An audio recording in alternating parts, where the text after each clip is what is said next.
아멘. 오늘 우리에게 주신 하나님의 말씀은 사도행전 2장 36절에서 47절까지의 말씀입니다.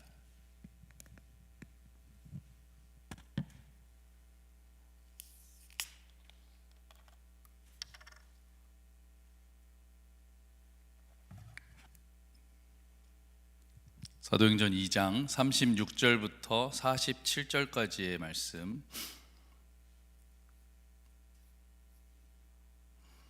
저 한 절씩 교독하시도록 하겠습니다. 그러므로 이스라엘 온 집안은 확실히 알아두십시오. 하나님께서는 여러분이 십자가에 못 박은 이 예수를 주님과 그리스도가 되게 하셨습니다.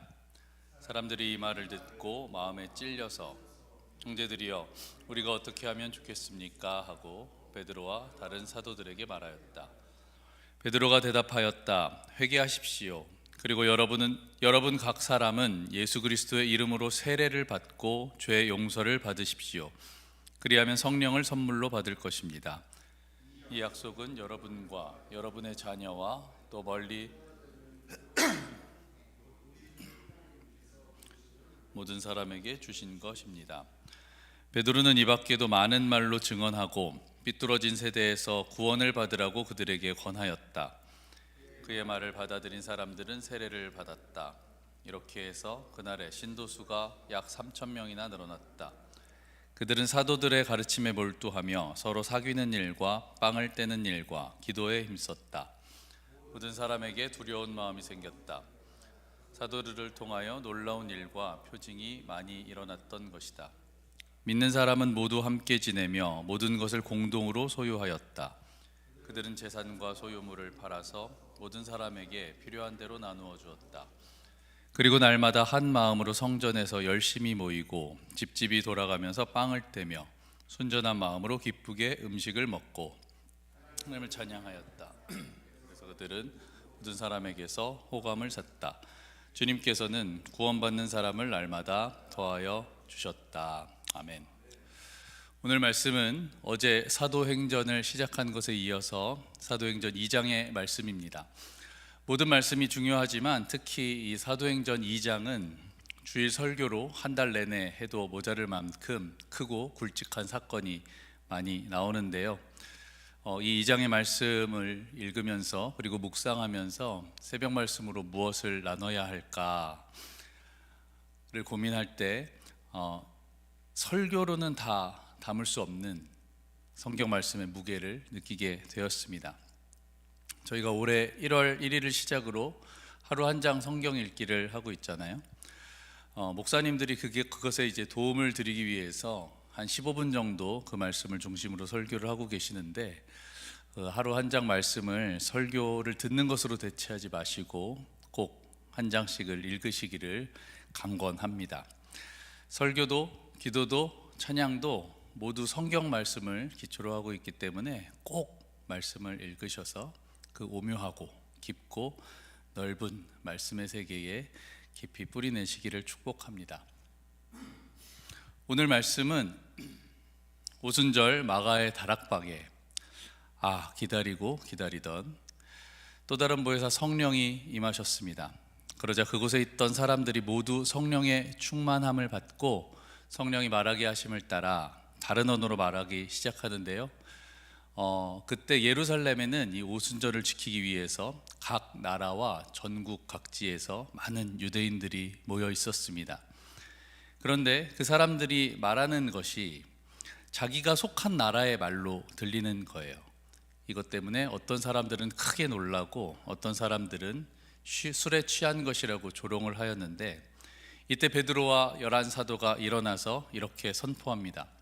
이것은 선지자 요엘의 말씀, 즉 하나님이 내 영을 모든 육체에 부어 자녀들은 예언할 것이요 젊은이들은 환상을 보고 늙은이들은 꿈을 꿀 것이다. 성령 세례와 성령 충만의 역사가 일어나고 메시아의 구원과 심판이 임할 것이라는 예언의 성취라고 선포를 합니다. 그것에 이어서 다윗이 지은 시편 16편의 말씀을 가지고 메시아의 죽음과 부활을 예언한 것을 가리키면서 바로 너희들이 십자가에 못 박은 나사렛 예수가 바로 구약에서 예언한 그리스도이시다라고 설교를 하게 됩니다. 베드로가 이렇게 설교하자 설교를 들은 많은 사람들이 마음에 찔림을 받게 되었어요.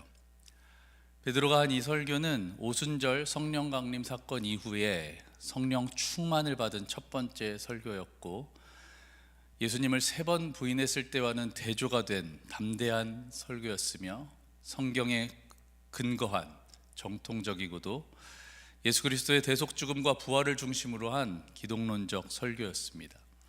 어부 출신으로서 과거 예수님을 부인할 때의 베드로의 모습과는 180도 달라진 성령의 권능이 나타나는 설교였던 것입니다.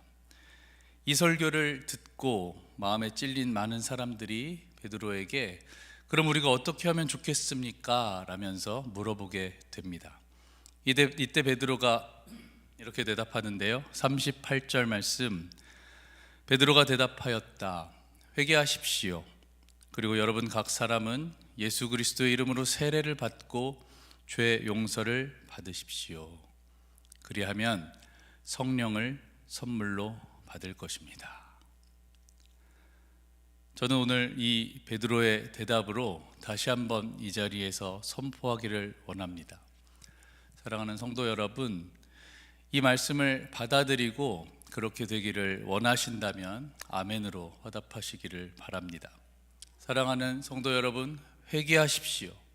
그리고 예수 그리스도의 이름으로 세례를 받고 죄 용서를 받으십시오. 그리하면 성령을 선물로 받을 것입니다. 그랬더니 41절에 3,000명이 되는 사람들이 베드로의 설교를 듣고 설교를 받아들여 세례를 받았습니다. 저는 이 말씀 중에 이 받아들였다라는 말에 주목을 하고 싶은데요, 오늘날 우리들을 포함해서 얼마나 많은 사람들이 설교를 듣고 또 듣습니까?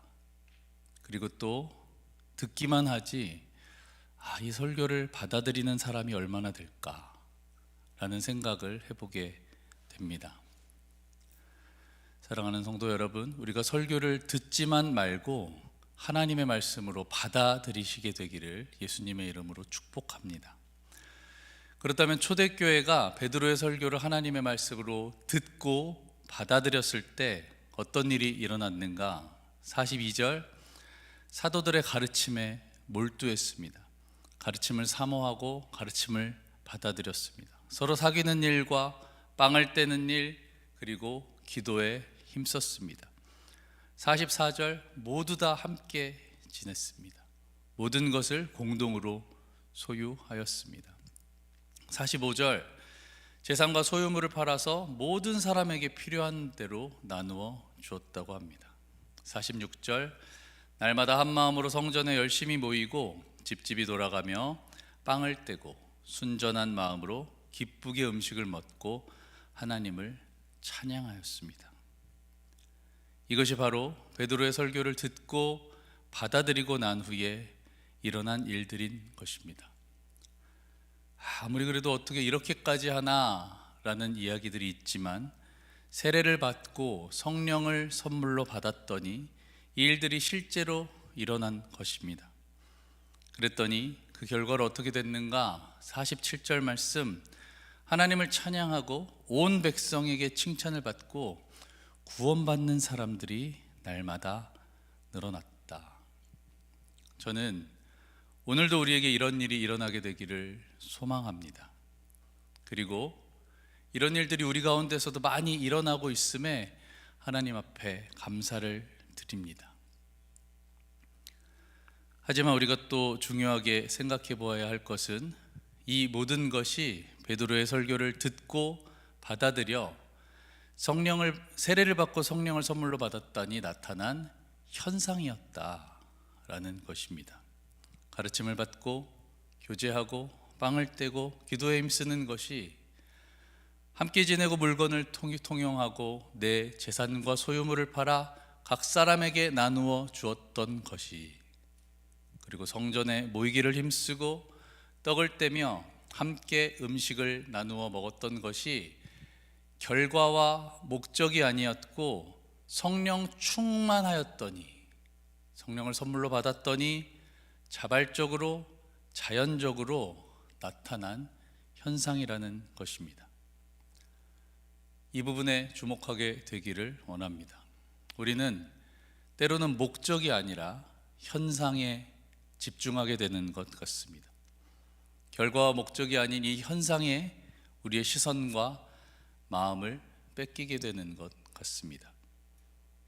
그러므로 우리에게 현상이 보이지 않는다고 해서, 즉 덜 가르치는 것 같고, 교제가 적은 것 같고, 기도를 덜 하는 것 같고, 덜 나누는 것 같고, 성전에 덜 모인다고 해서 우리가 더 가르치고, 더 교제하고, 더 기도하고, 더 나누고, 더 모이는 것에, 즉 그 현상을 채우려는 것에만 몰두하면 안 된다는 것입니다.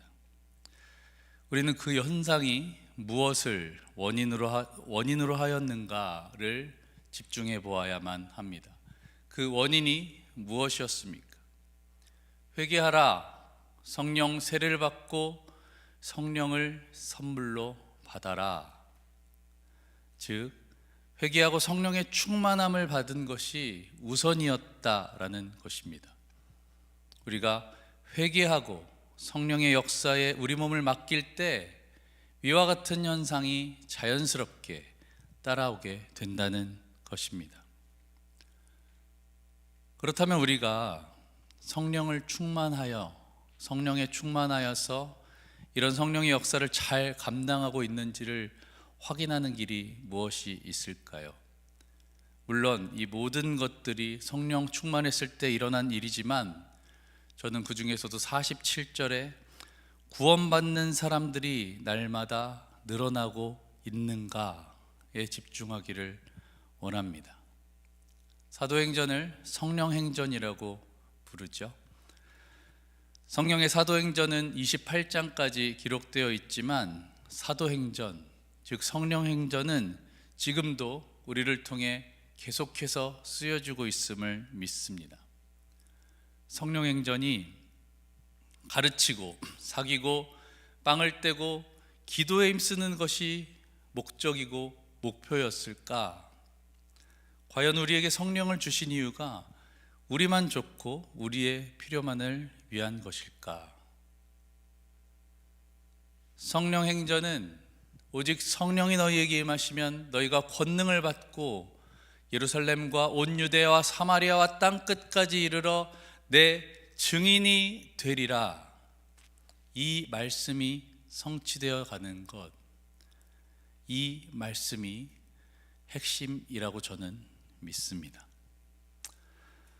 그러므로 사랑하는 성도 여러분, 저와 여러분이 우리 디트로이트 한인연합 장로교회가 우리가 받은 구원, 우리가 받은 성령을 예수님의 대위임 명령, 너희는 가서 모든 족속으로 제자를 삼아 아버지와 아들과 성령의 이름으로 세례를 주고 내가 너희에게 분부한 모든 것을 가르쳐 지키게 하라 라는 예수님의 명령을 수행할 때 예수 그리스도의 오실 날까지 구원받는 사람을 날마다 더하여 주시는 축복과 기쁨을 누리게 될 줄을 믿습니다. 사랑하는 성도 여러분, 우리가 현상만 채우려 하지 말고 먼저 제자가 됩시다. 구습을 벗고 그리스도로 새 옷을 입읍시다. 그리고 제자를 삼읍시다. 우리가 그렇게 나아갈 때 우리는 주께 구속된 자들이 주님 앞에 돌아오는 하나님의 기쁨을 동참하게 될 뿐만 아니라 배우기를 힘쓰고 깊이 교제하고 서로를 위해 기도하고 빵을 떼는 성령의 역사, 공동체의 아름다움을 동시에 보게 될 줄을 믿습니다. 함께 기도하겠습니다. 함께 기도할 때에 우리에게 임하신 성령 하나님을 의지하여서 우리가 현상에만 집중하는 것이 아니라 오직 성령이 너희에게 임하시면 너희가 권능을 받고 예루살렘과 온 유대와 사마리아와 땅 끝까지 이르러 내 증인이 되리라 라는 말씀을 의지하여 예수 그리스도를 담대히 전하게 하여 주십시오. 함께 기도하겠습니다. 두 번째로, 여러분 목장마다 VIP들이 있으실 줄로 압니다. 혹시 정하지 아니하셨다면 여러분 주변에 믿지 않는 가족, 생각나는 사람들, 그 사람들이 꼭 교회에 나올 것 같지 않더라도 여러분들이 그 한 사람을 정하여서 그를 위해서 함께 기도했으면 좋겠습니다. 우리의 사명은 믿게 하는 것이 아니고 전하는 것입니다. 우리가 그 사람들을 떠올리면서 이 시간 두 가지의 제목으로 함께 기도하겠습니다. 함께 기도하겠습니다. 하나님, 우리 가운데 함께하여 주심을 감사를 드립니다. 아버지, 우리의 힘으로는 하나님을 믿을 수도 없고 하나님의 말씀을 전할 수도 없고 하나님의 말씀을 지키며 살아갈 수도 없지만, 하나님, 또 다른 보혜사 성령 하나님을 우리에게 보내주시어서 하늘의 권능으로, 성령의 권능으로 모든 것들을 감당하게 하여 주시니 감사합니다. 하나님, 성령의 역사로 우리 교회 가운데, 우리 삶 가운데 많은 것들이, 많은 역사들이 일어나지만, 아버지 하나님, 그 성령 역사의 핵심, 내 증인이 되리라, 가르쳐 지키게 하라 라는 그 말씀을 우리가 잘 수행할 수 있도록 인도하여 주시옵소서.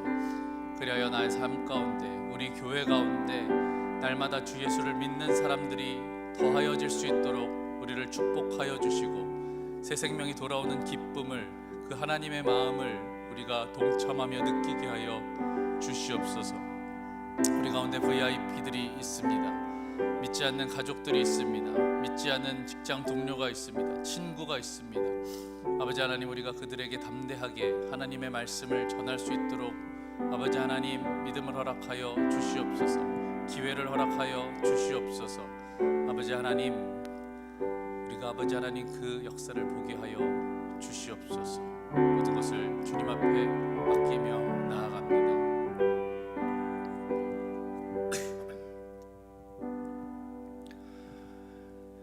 하나님 감사합니다.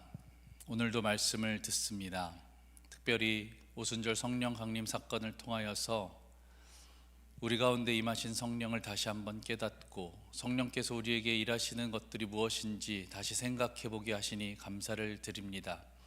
아버지 하나님, 성령께서 우리 가운데 함께 하심으로 우리 가운데 수많은 일들이 일어나지만, 아버지 하나님, 우리가 증인 삼고 있는지, 정말 성령께서 임하셔서 내 증인이 되리라 라는 말씀을 잘 감당하고 있는지를 돌아보기를 원합니다. 우리에게 성령 충만함을 주시어서 제자 삼는 일을, 하나님의 말씀을 전한 일을 쉬지 않도록 아버지 하나님 함께하여 주시옵소서. 그리하여 이 교회 가운데, 우리의 삶 가운데 날마다 주께 돌아오는 자들이 더하여지게 하여 주시옵소서. 우리 가운데 VIP가 있습니다. 안 믿는 가족이 있습니다. 안 믿는 친구와 믿지 않는 직장의 동료들이 있습니다. 아버지 하나님, 우리가 그들에게 하나님의 말씀을 전하게 하여 주시옵소서. 하나님의 사랑을 전하게 하여 주시옵소서. 기회를 주시고 용기를 주시고 사랑을 주시고 담대함을 허락하여 주시어서 하나님의 말씀이 그들에게 전하여지게 하여 주시고, 원하옵기는 그들이 하나님 앞으로 돌아오는 믿게 되는 역사를 또한 경험하기를 원하고, 하나님의 그 마음, 그 기뻐하시는 마음에 동참하게 되기를 원합니다. 하나님, 우리의 삶 가운데 함께하여 주시고, 우리가 그렇게 하나님을 믿는 자들이 더하여지는 기쁨으로 우리의 삶이 가득 차게 하여 주시옵소서. 감사드리며 예수님의 이름으로 기도합니다. 아멘. 하늘에 계신 우리 아버지여, 이름이 거룩히 여김을 받으시오며 나라의 임하옵시며 뜻이 하늘에서 이룬 것 같이 땅에서도 이루어지이다. 오늘날 우리에게 일용할 양식을 주옵시고, 우리가 우리에게 죄지은 자를 사하여 준 것 같이 우리 죄를 사하여 주옵시고, 우리를 시험에 들게 하지 마옵시고 다만 악에서 구하옵소서. 나라와 권세와 영광이 아버지께 영원히 있사옵나이다. 아멘.